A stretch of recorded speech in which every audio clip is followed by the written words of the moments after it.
So we only have 1 hour for the panel discussion. I really want diverse perspective to kind of mingle together to discuss this very important topic of globalization and multipolar growth. So my first question is, we have talked about a lot of factors, geopolitics, different monetary and fiscal policies, technology advances, and e-government efforts, and many, many things. So maybe I can ask each speaker to just name one or two most important things that you think are driving the new globalization or re-globalization. Who wants to get to start? Okay, we'll go around. I mean, maybe Professor Zhang, you can start.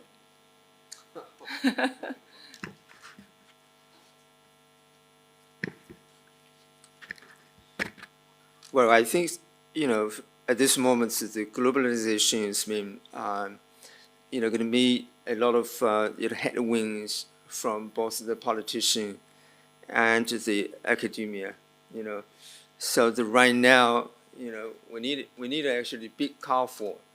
The research agenda, focusing on, the benefit distribution across the country and even within the country, because, I think a lot of problems have been created by such kind of, so-called shock, from China or either developing emerging economies are sort of, the transition or job shifts or something like that, So this is not something that's been heavily occupied, in the domain of the economics. I think the economists should spend much more time not only talking about the, how the, production networks being internationalized, but also, how actually the, the transfer, the policy of the transfer within the country can coming down to the bottom of the system, to subsidize or even give more transfer, to the Pacific region or, families who desperately need it. I think China also need, same line of thinking, to not only actually give, more supportive of the globalization and to the internationalization of production network, but also, should take more care of the most of the families going to suffer from the, for instance, the economic contractions, which largely result of the, anti-globalization, policies from advanced economies. Yeah. Thank you. So the first answer, I'm gonna identifying factors, right, that has to do with globalization. Certainly gonna be technology, right? So so given all these headwinds, I do see technology as one of the really the countervailing force, and that kind of like brings people together sometimes, right? So because I work in AI, and in the past 1 year, there's actually a very important, just sharing story, right, to the audience here. There's a very important trend in AI, it's open sourcing. Right? The idea is that you develop the model, mostly in the US or in China, to a lesser extent in Europe, but that's pretty much it. Right? Those are the only 3 regions that have the capacity to actually develop models, and potential to share with the rest of the world. And what we see is that there's actually so far so good, right? Because the policymakers allow the developers to open source their models, but we do see this trend in the United States about whether we're sharing our tech with our competitors and whether we should stop that, right? Not open sourcing the model anymore. But what is interesting is that you see the Chinese developers actually catching up, and they're actually open sourcing pretty good models. And startups in Silicon Valley are increasingly using the Chinese models in various capacities. And I find that to be quite interesting, right? So if, like on the enterprise level or on the academic level, we could somehow keep this exchange of knowledge despite headwinds from the policymakers, I think that could be a counterweighting force that brings people together, right? And you see that I mean, if you think about engineers, I mean, they are still willing to talk to each other, right? They want to learn from each other, right? There could be all these, constraints that comes top down, but if you look at individual entrepreneurs and researchers and academics, I think there's still a lot of willingness to exchange ideas and to really to promote trade and globalization.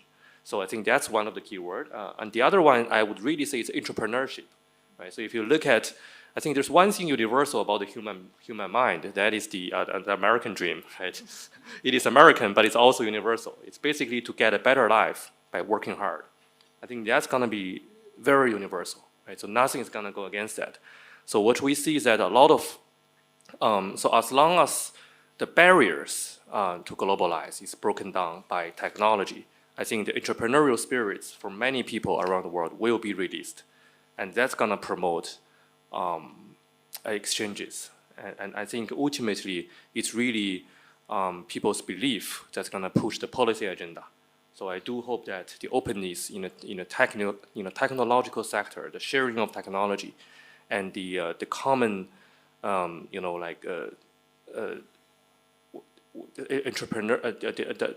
entrepreneurial spirit that is shared across culture will be pro globalization. Thank you, Kaifu. Amelia? Okay, I think I have a long list. But I think an important issue is the new macroeconomic reality. And we cannot delink the investment and the trade discussion. And I think if we observed back in time, the long trend, the stagnation of global foreign direct investment started already in 2010, way before COVID. And it follows GDP trends, but also lacks trade and GDP. I mean, investment reacts slower to shocks. And we saw it during COVID, we see it now. But there is also another fundamental issue, and I don't want to get into morals here, but and that's why it's important to track not only the investment of foreign affiliates, but also the activities of MNEs. We saw at the onset of the current geopolitical conflict that there was a lot of uninvested earnings. I mean, basically, MNEs were sitting in a pile of cash, not investing, and then we saw investment into sustainable development going down and so on. So it's important to track these issues in the new reality, and I mean, that accountability is important. Linked to this is the role of capital markets, and I have Patrick here to my right. And we have been showing in the World Investment Report that we are falling short over 4 trillion in terms of investment to meet the SDGs, mostly private investment. But this is the amount of cash that is floating in capital markets. So these sustainability themed bonds are increasing. I mean, this year we saw this acceleration, but they are not flowing to developing countries. 80% of sustainability themed bonds remain in developed countries, mostly Europe and the US. Of course, China is leading the trend in terms of emerging countries. So it's like balancing upstream and downstream. And finally, the issue, how the increased concentration of FDI due to geopolitical or friendshoring, other tensions is affecting marginalized economies. I mean, we cannot forget that there are over 44 countries that are ranked as least developed countries since the category was created in 1970, 72. I should know this because I spent 10 years of my life working on that. Only few countries have graduated, 3, 4. Some of them had to go back to the graduation process to middle income status because of the COVID shock. So there is a significant proportion of developing countries that are marginalized, and the trends are exacerbating the vulnerabilities because they don't have the human capital, they don't have the institutions, and so on. So investment is more than the money, but all the pack that we learn in the school that comes with it. And finally, investment is not anymore about market seeking or resource seeking. We show it that the sustainability trends are driving, but also the relationships in terms of geopolitical relationships as well. Thank you. Thank you, Amelia. Erik?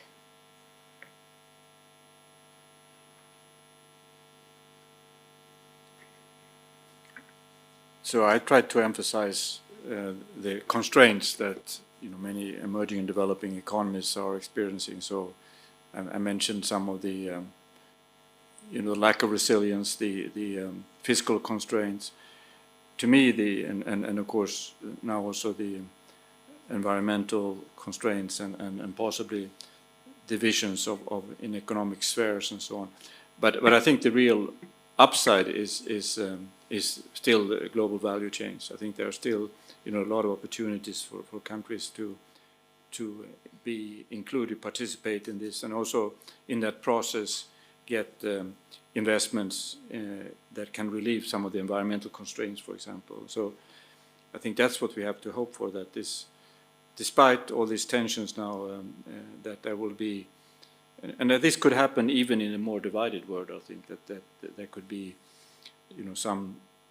some value chains that orient themselves along those lines. But I think that would be a loss, but it still is a possibility, and there will still be these opportunities for countries to join global production patterns, enjoy the benefits of productivity improvements and so on, and again also relieving some of the environmental constraints. So that's, to me, is what I would look for. Thank you, Erik. President Liu. 好，那么这个去全球化从08年这个金融危机之后，那么已经10多年了。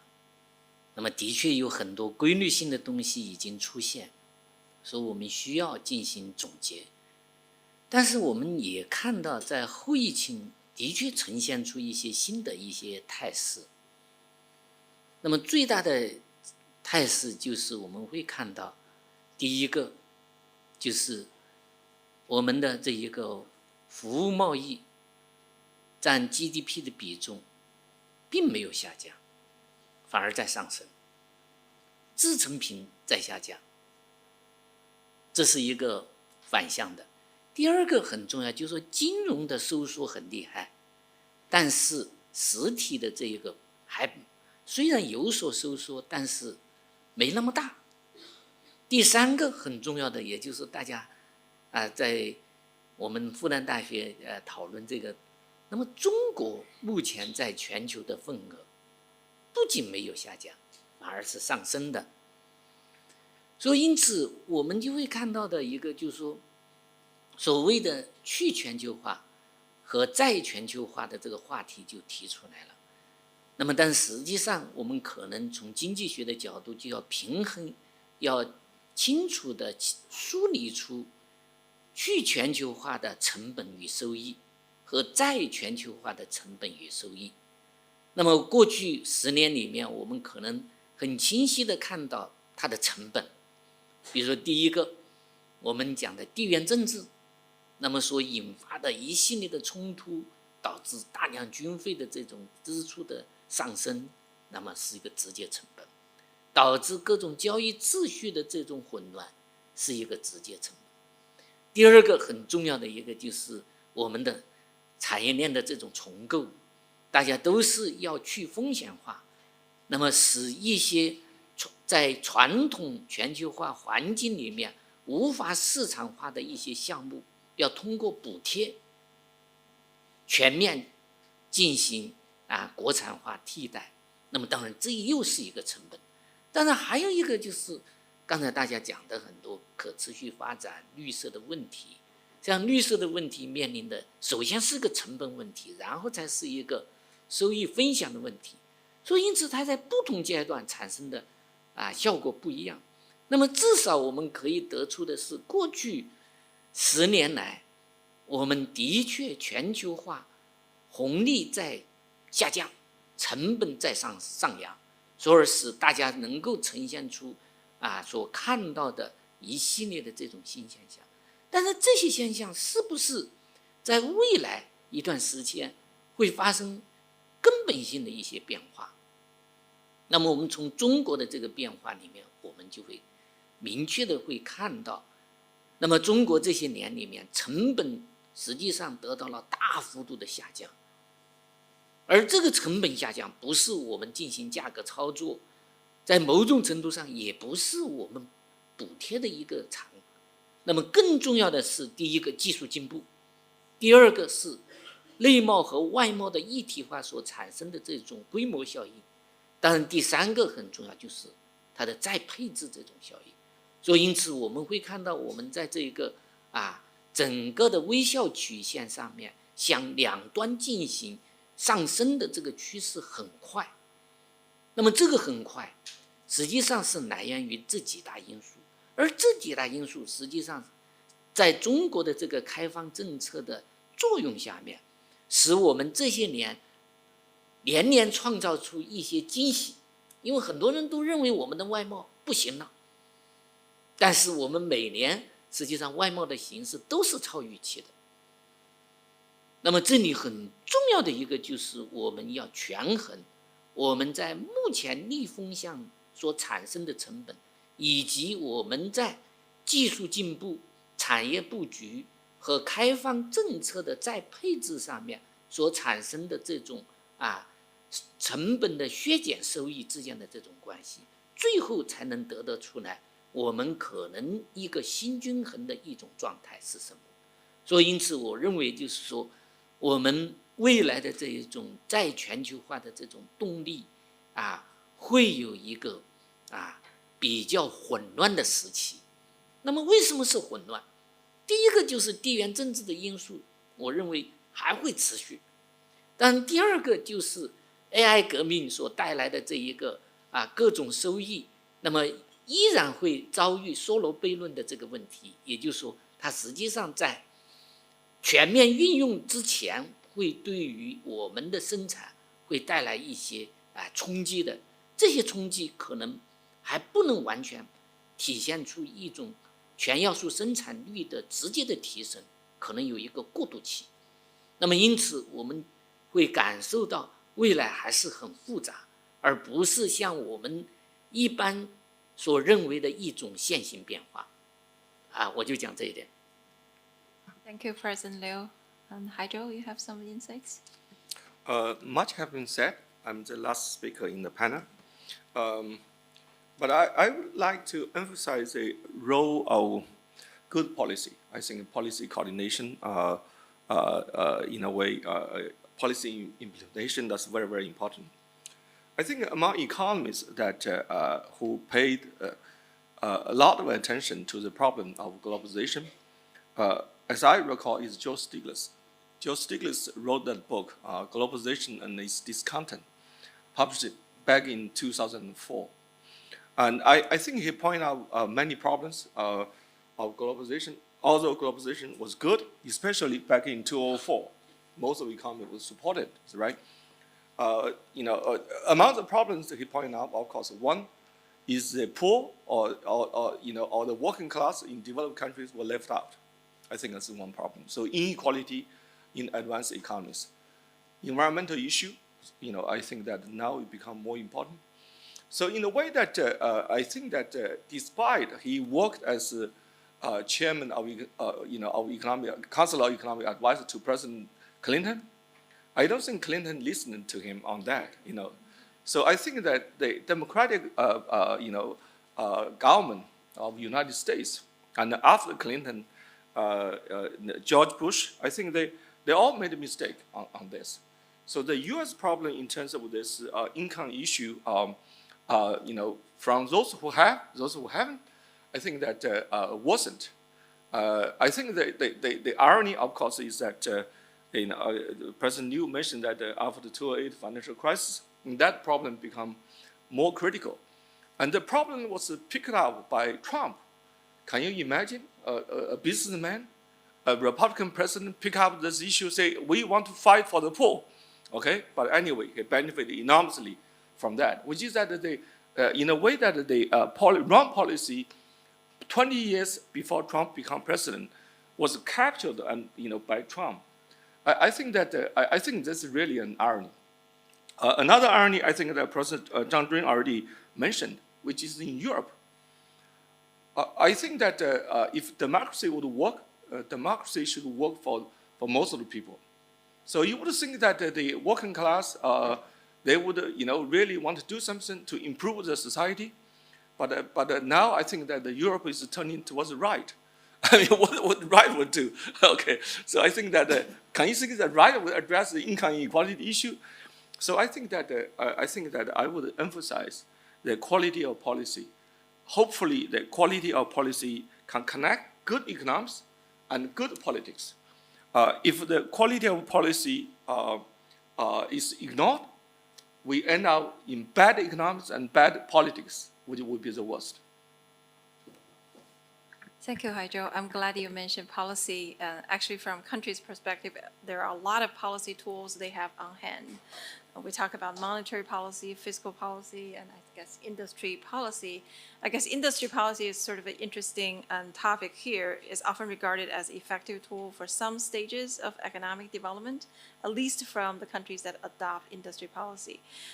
However, I think at least some economists may argue that industry policy may also distort the market, disrupt international trade, and generate economic and geopolitical tensions between countries and different economic players. Nonetheless, we see more and more countries are embracing industry policies, right? So I would like to hear people's thoughts on this topic. Are we sort of talking about head-to-head competition of industry policy while every country is trying to adopt a policy to their own interest? Or we're thinking broadly beyond industry policy, including monetary, fiscal, and other policies, like how the countries would deal with this new waves of reglobalization? Ginger, I'm not sure if you're going to the next round, but if possible, I can make some comment. Oh yeah, of course. Yeah, go ahead. So I'd like to, when I'm listening to the speakers, I learned a lot, but let me chip in some of the comment I learned, what touched me. I think the first comment I want to make is on the role of technology. Actually, Kaifu gave one good example, but just now when I was downstairs, I listened to another case in fintech. Now, when we talk about technology, we're frequently confused about what's the role technology plays here, and they're very concrete. They're not disruptive, but they show a lot of concrete application, improve efficiency. In Kaifu's case, he showed that because the value chain in the cross-border trade is very long, there are many areas you actually can use the AI to clearly improve the efficiency, help the SMEs. And so, and also downstairs, another case, in fintech case, is insurance. Another very labor-intensive practice. Actually, a lot can be done by AI. It's already happening. It's the result is significant. So that's what I'm trying to say here is that we can talk about macros, but actually technology is how is it changing the practice of globalization or whatever it is, the practice. That's the first point about technology. The second point is that it's also helped me to understand that this morning I asked the economists, how does that make the world more equal or less equal? I think there are cases to clearly shows that, in Kaifu's case, shows that when you have I think a couple of cases, one is a platform. It actually, because the business purpose actually is to help the SMEs or other peoples who needs it. It's their business. I'm not even thinking about the incentive for them to prosper is to help them. So I think I can clearly see those cases, and we can also see that there's a lot more AI tools that can benefit every individual, right? So my point here is that there are clear cases to show that AI application help a lot of SMEs individuals. I'm not sure that can make the world more equal, but that are clearly valuable cases. If you think it's less equal, you have to find evidence to be against it. I'm willing to listen. So those are the 2 points I'm listening. And also I think the developing countries, emerging market can benefit from the combining the technology. As Amelia, I think, talk about the government, the policy designs with the more incentive to coming up to improve the technology, the productivity. So I think that's meaningful. It's very concrete. The second point I want to talk about is I think we're entering a new stage of globalization. And the following, I think President Liu said, it's not about less globalization. I think I almost never see any country against it. I think it's just how to do it is changing. I think that is combined with now with the industrial policies. But then how do you combine it is a challenge. And China is now facing this. And every country is having industrial policies now. but I don't think they're against globalization. They just found a new set of rules and how to combine, because people have learned that industrial policies are useful. Now, but how do you combine that with the globalization? That's a challenge, but I think this is the direction where globalization is going. That plus the Kaifu said is the technology and entrepreneurship. In China, we'll see this incredible wave of the globalization of the companies, entrepreneurs, starting from in the last couple of years. It's really surging, but I think we're entering a new stage of the globalization. But last comment is another comment is about, I think, how to understand China. But China is not just about the subsidy or those things. China has learned, has this supply chain technology combined. It's actually have advantage, competitive globally in high-end manufacturing and stuff like that. So policy is just part of it, but people need to understand. A final small comment is about economics. I think economics as discipline, as we talk about, is still at an early stage. I think we change how we think about globalization or the stuff back and forth. That means we should be humbled, and we can, if we want to be useful, we can learn more from it. Yes, thank you, Professor Chen. I think I agree with you that technology advances and industry policies, ideally, it could create a win-win-win situation that's everybody benefit from it. But we can all think of some examples where there might be redistribution issues. So I think there's still a tension of those progresses in technology and in policy versus how can we balance the winners and losers from those technology and policies. So maybe any panelists want to chime in on that? How can we trade off between sort of this overall welfare increase for everyone versus a potential trade-off against the choice of winners and losers? Erik? Just a couple of observations. So we talk about, and Haizhou was emphasizing the quality of policies and so on. There's actually quite a lot of evidence that in emerging developing economies, the quality of macro policies have improved tremendously. And actually, you can even argue that when it comes to monetary policy over the last few years, they have performed better than many advanced economies in terms of inflation predictions, when they intervened and so on. And I think if someone had told me that we would have this level of shock to the system, that we haven't had more of financial crises in emerging developing economies is remarkable, actually. So I think that side, I think, has been very significant improvement. We can discuss how they have come about and so on. But I think there have been a lot of learning and a lot of, obviously in this part of the world, the Asian financial crisis and so on.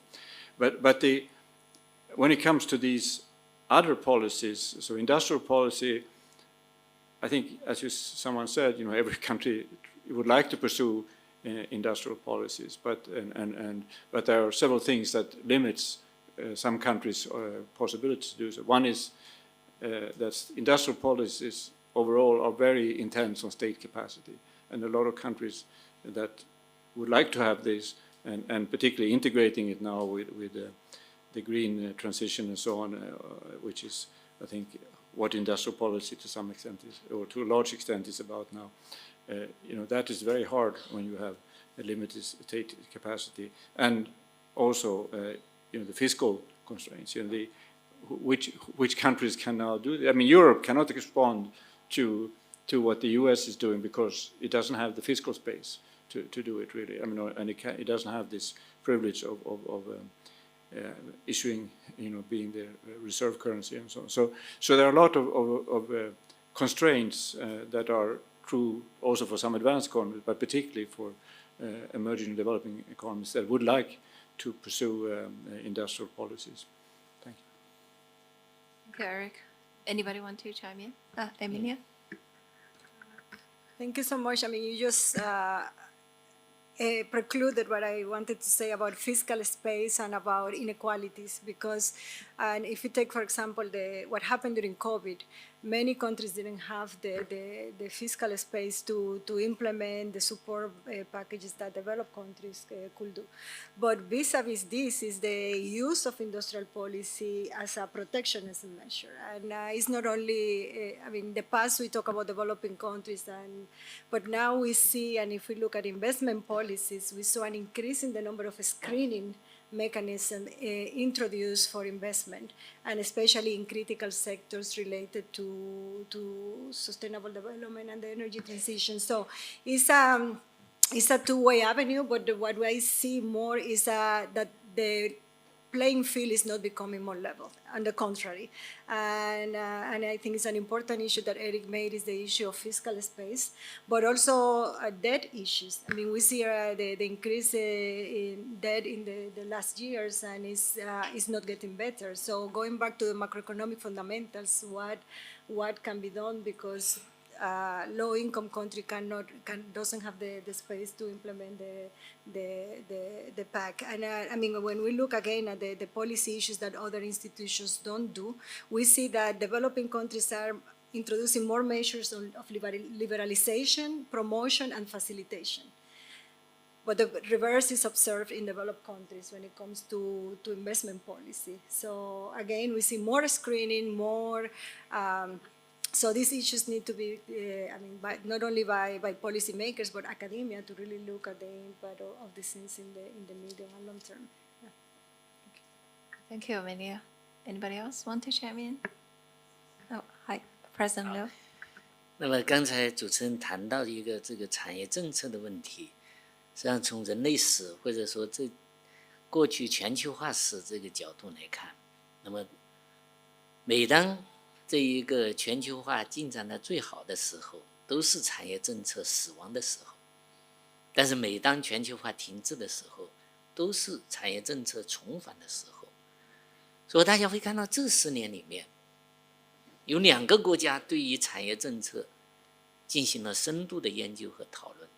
那么当然第一个毫无疑问是中国。那么我们在2014年就提出了供给侧结构性改革。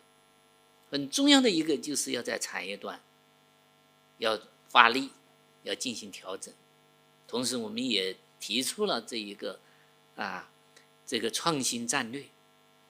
所以因此在这里面，它的确抓住了新一轮的这个技术革命的产业革命的一些特征，快速的形成了一种新范式。那么最为典型的就是我们在去年前年新三样的出口超过了1万亿人民币的这样的一个规模。那么这个很多人对它的理解很表面，认为我们的新三件的崛起是传统的一种产业政策产业过剩所带来的一个结果。其实上这个认识是非常错误的，实际上它是来源于我们对于新产业发展的一种新范式的总结。这是我想提醒大家。第二个就是今年5月份耶伦的一个演讲，那么谈到了新供给经济学。那么他这个演讲里面谈的几个要点，第一个是批判了80年代的供给学派，是吧？实际上是对里根经济学和撒切尔主义的一个纠正。那么这个纠正里面很重要的一个就是对于新技术新产业的这种发展，必须要形成政府与市场之间的这种良好互补的关系，从而推进这一个技术的进步，产业的这一个推进，同时全面的迎接中国的这一个挑战。所以因此他谈到3大很重要的产业，那么美国必须全面进行发力，从而要形成一种新的这样的政策以及政策的新的这一个哲学基础。所以我觉得这一个演讲表明，的确美国政府在这上面已经形成一个完全的一个关于产业政策全面回归的这一个哲学体系和一个政策体系。但是如果我们把这2套体系进行对比来看，我们可能就会发现它有共同的地方，也有不同的地方。但更为重要的是，我们突然也会发现这两套体系的相似处能够得到推行在这个时代，并且有可能是主导未来的这个时代的，可能其他的一些国家学不会。那么因此最近这一个印度的有几个学者专门对于印度战略进行了重新定位，他们就认为不要学中国，为什么？他认为他们应该在高端服务上发力，不能简单的复制中国的这一个产业政策。那么当然还有一个就是对于大家刚才讨论的一些新兴国家、小经济体，他们是不是能适合这样的一种产业政策和相对的技术战略来进行？那么答案肯定是否定。所以因此这就使我们所看到的这种时代主导国家的这种政策以及政策哲学，它的这种普适性实际上都要进行反思。那么因此我们对于一些落后国家、小国家，他们的一些政策哲学可能在思想上还有一个再创新、再提升的一个过程，这可能是我们学界可能要充分思考的一个问题。我就分享这一个。Yeah, thank you, President Liu. So far, we talked a lot about the macro level, so I want to sort of move down a little bit to the micro level. I know, Kaifu, you have mentioned that's enterprises, especially small and medium-sized prices, could benefit a lot from technology progresses such as AI.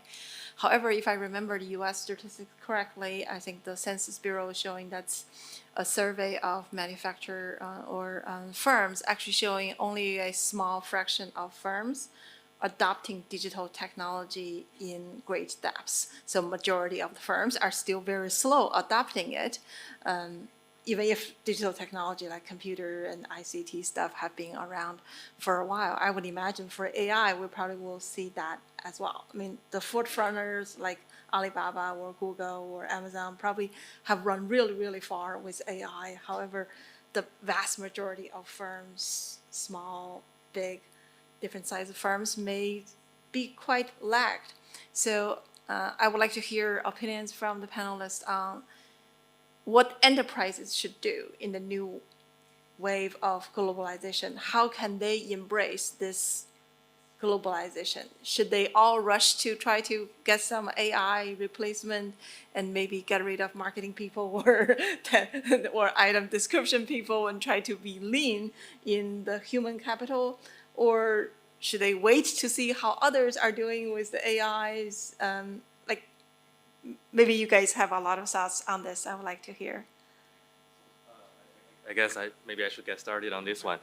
On the micro and enterprise level, I think Ginger, you are exactly right, and also President Liu mentioned this earlier, that we are seeing this solo paradox, right? That has been repeated many times in history, and also applies to AI, right? So you see all this hype about the technology, and if you look at the venture capital in the past 2 years in both China and the United States, you got this bunch of AI startups who are really developing their fancy technology, but generating no revenue as we speak, right? So it is indeed an issue that it takes time for organizations to adapt. It takes people to really figure out. Just figuring out is something that takes time to really realize the value of AI. But what I think is really important here are actually 2 points, just food for thought, right? So I would like to ask 2 questions, I think, to the other panelists and also to the audience. So the first question is, if you think about any technological revolution, I think the impact or the benefit that's been created sometimes is distributed unevenly among the enterprises, right? If you think about the internet, or if you think about the mobile internet, you get this magic 7 or a magnificent 7 that's taking really most of the market share. And if you look at the SP 500 or the Wilshire 3000, I think those indexes grow by much less than the than the Nasdaq 100, right? So it's really just a few big platforms that capture all the value, well, not all the value, but a bigger share of the value from the internet revolution. But would AI be the same? So that's really the first question. So will we live in the future where like a handful of companies capture most of the value from AI? It could be NVIDIA, could be Microsoft, or the value of AI will be distributed more evenly among the small and the medium-sized firms. So that's really the question, right? So we cannot really predict the future, but based on what I'm seeing, I once again, I'm an optimist from this past year of actually working on this in the trench. I think AI is going to be slightly different than the internet. You don't have so strong network effects.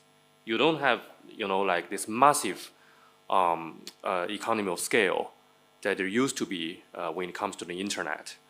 And really a small enterprise can realize a lot of value just by using what is already open source on the market. So we might live in a future where more companies will realize the value from AI. Right? So that's really, but it is a question. Right? It's a tentative answer, but it's really a question.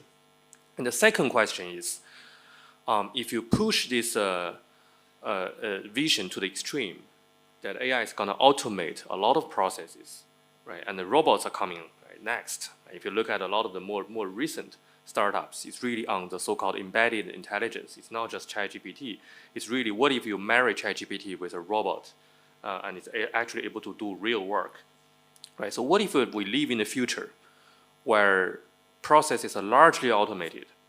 You might have companies, you might have industrial policies, you might have productive forces, but the employment implication is totally different because companies don't employ as many people, right? So that might be a very bleak future, but once again, I think there might be more companies, right? So if you look at any individual nowadays, I think two people, one person can run if you look at a lot of the AI startups, there are billion-dollar companies but that's only 4 people. Well, actually, it's 5 people, 11 people. We never had this in history, right? So if you look at the internet startups, most of them grow proportionally to the size of the revenue. But when you look at AI, you have these tiny companies with a few engineers who are extremely smart engineers who can command a lot of revenue and actually a disproportional impact. I think that's really interesting, right? So this could be really bad and good and bad. But I think the implication of industrial policy on labor and on employment, we're gonna see a disconnection somewhere down the road, right? You might be able to get all the factories back, but you don't get the jobs back, right? Because you only got the robots back. There's a chance for that to be true. And if that's the world we live in, I think we're gonna rethink a lot of foundational economic principles on welfare, employment, transfer payments, etc. So those are just my 2 cents, food for thought. Thank you, Kaifu. That's a quite optimistic view of technology and its distribution of potential welfare. Anybody want to agree or even challenge that optimism? Well, I think here, the quality policy making is quite essential because I think nobody has been talking about for instance, the role of government, in fostering the trust in the new technology. I think if you lose the trust in supporting the introduction of the new technologies, I think it's going to be very difficult to let the technology diffuse down to the small and medium-sized firms. My proposal is that we probably need to let the government think about this. Following the path. What is Alibaba has done, for instance, in financing the small medium-sized firms. You created the Maybank, something like that, right? It's pretty new internet banking, to help, the financial need of the small and medium-sized firms. But I think today at the, technology level, probably the same thing can be done by the government. You created some incentive scheme, to let the technology company to help the small medium-sized firms, to welcome the introduction of the new technologies rather than being let the technology, hostile to them so that they're going to lose the trust. in the support of the new technologies. I think same thing happened in the U.S. and other developed economies, because you need the public support, right? As well as the expertise, from the science and technology, to spread over, the positive impact of the, new technologies, to penetrate, the micro economy. Thank you. Anybody else? Can I, Oh, hi. can I Of course, Patrick, go on. add to that? So, yes, and I want to comment on the question we just addressed and the previous question. And what we're facing today in terms of the globalization that we're all trying to understand.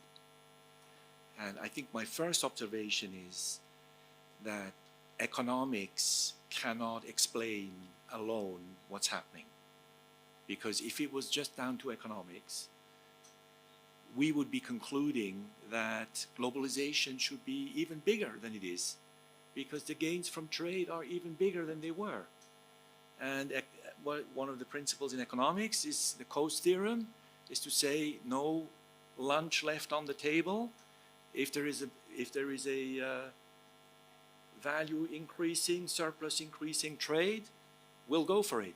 Now, the surplus from trade today is bigger than ever, because of the technologies, technological advancement. But the opposition to globalization is also bigger than ever.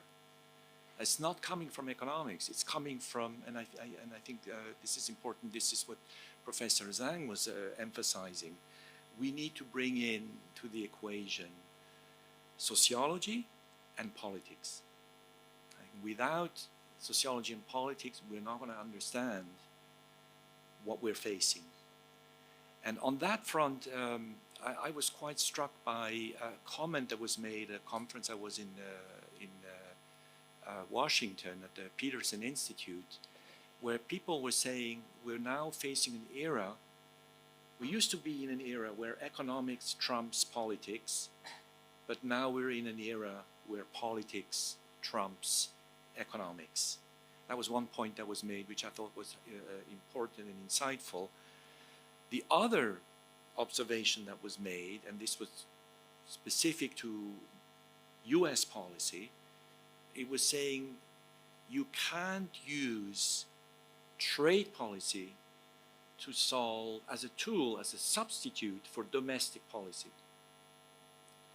And what they were implying was that the US, as we know, politics are a symptom of the dysfunction of US society. Many difficult internal political issues are not being resolved in the US, just not being resolved. They have to do with inequality, they have to do with fairness, and they have to do with the growing divide between the better educated and the less educated, with the understanding that those who are better educated, they had an unfair access to education. The access to education itself was rigged. And that's creating a lot of resentment. You can't solve that with trade policy, obviously. So we need to better understand what's wrong internally with the society, and why that triggers resentment towards globalization. So that's maybe how I would like to put it. It's not globalization the source of the problem. The source of the problem is the internal divisions, the internal rigidity of the society that are not being addressed. Yeah, if I may also comment on this. First of all, let me just say I found that the panel was really inspirational. I think these are some of the key challenges ahead of us. But in that spirit, I would argue all of these problems we discussed that world is facing need integrative solutions. And we're still operating in silos. I mean, whether it's economics or politics or governance, and I think this is really our biggest challenge. And since Joseph Stiglitz was quoted, let me just say, about 10 years ago in a meeting in Vienna, he said that, you know, not having a plan, not having a strategy is also a strategy, but a bad one. And so, you know, I think we need some strategies, we need a common vision of where we are going. And I think AI, I think there is quite a lot of consensus here that AI is a huge opportunity, but it needs social steering, and that's what I hear, you know, whether it's from entrepreneurs, whether it's from the policy. So from my point of view, the real challenge is how to achieve this paradigm shift. What needs to be done to get there and to use the benefits of the AI. Otherwise, I'm afraid that it might be like with other technologies in the history, that, you know, winner takes it all and many are left in the poverty, and we deal with the same problems in the next generation of technologies. So I think it's easy to be optimistic, but I think this panel has brought so many of the important challenges on the way forward. Thank you so much. I want to raise the last question in my list, which is, we all live in this new era of reglobalization. Given that we're in educational institution, I want to get your thoughts on how should individuals, especially young people with aspirational career growth, how should they embrace this new waves of globalization? Like, where should they choose to get education? What major? What occupation, right? And it seems like there are a lot of questions in this regard because of globalization and also because of AI. It seems like there are so many things at flux for young people. So a lot of us have taught in university or have spoken at university, so I would love to hear your thoughts of how individuals, especially young people, should embrace the new era of globalization. Yes, Erik. At the risk of saying the obvious, but I think the return to education is probably higher than ever in a way, certainly. What I worry about is that the kind of things I talked about, you know, the constraints on many countries, and is that many people will not have access to education, and will not, you know, there will be constraints also, movement of people across these different spheres that are being created, and we see it already. And, you know, some of that is maybe, you know, to speak clearly, I mean, Chinese not wanting to be exposed to some of these things, you know, or parents not wanting to expose their children to these kind of things, and so on. So there's also a kind of voluntary, but there's also, as we know, in many areas, constraints being imposed. And I mean, there's some very good work on this, looking at the impact for the production of knowledge overall, you know, that it may be that Europe, at least in the short term, had benefited from the fact that Chinese researchers cannot work with or US researchers are prevented from working with Chinese researchers. But I think for the overall global production of knowledge, it's been a loss. So yes, we should encourage young people to educate themselves. We should try to create the environment where, you know, they can choose where they want to do this, and where the returns are the highest. And so I think that is my main worry, that we are kind of depriving, you know, and I can get going on this. Of course, obviously, what we are doing to the environment and so on is also constraining their future. But there, so I still think that with the development in AI and so on, I mean, I think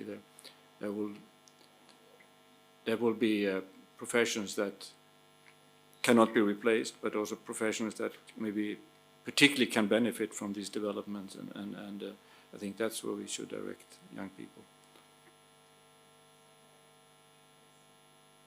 好，因为这个话题跟我作为校长这个身份呢非常契合，我想讲两个。第一个，那么去年到今年我出国了3次，是吧？到新加坡，到欧洲，到美国，那么基本上访问了15家世界一流大学。很重要的一个就是什么呀？要将我们的学生全面推向世界，所以中国的政策很简单，用开放，用进一步的这一个全球化来解决目前的相关的问题，这是一贯的。那么在教育上也是如此的。说上海财经大学，那么一贯坚持它的国际化的这样的一个路线，这是第一。第二个就是 AI 的冲击，由于它对于知识传播、知识积累以及知识创新的路径发生了根本性的变化，所以因此它对于现代教育的内涵发生范式性的变化。所以这就要求大学如何设计专业，如何展开各种教学，如何展开科研，有一个全新的一个变化。那么这个变化很重要的一个就是，所有的学生必须要具备数字技术的一些基本功能，它将成为一个合格的一个公民的一个基本素养。那当然，它也会成为一个高端人才最基础性的一种技能，这是一个很重要。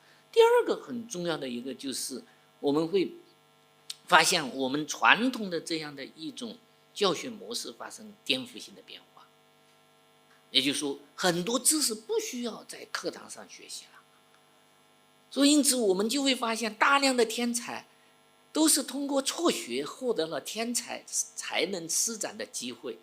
说一个很重要的一个就是 AI 时代，是不是我们的天才不需要大学了？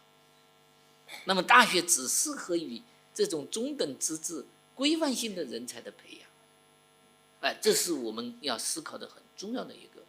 所以因此，从今年的这一个是就业，一个是这一个招生，那么我们就会看到，比如上海财经大学，我们就会看到，我们大量的学生进入到金融的头部企业里面的数量在减少。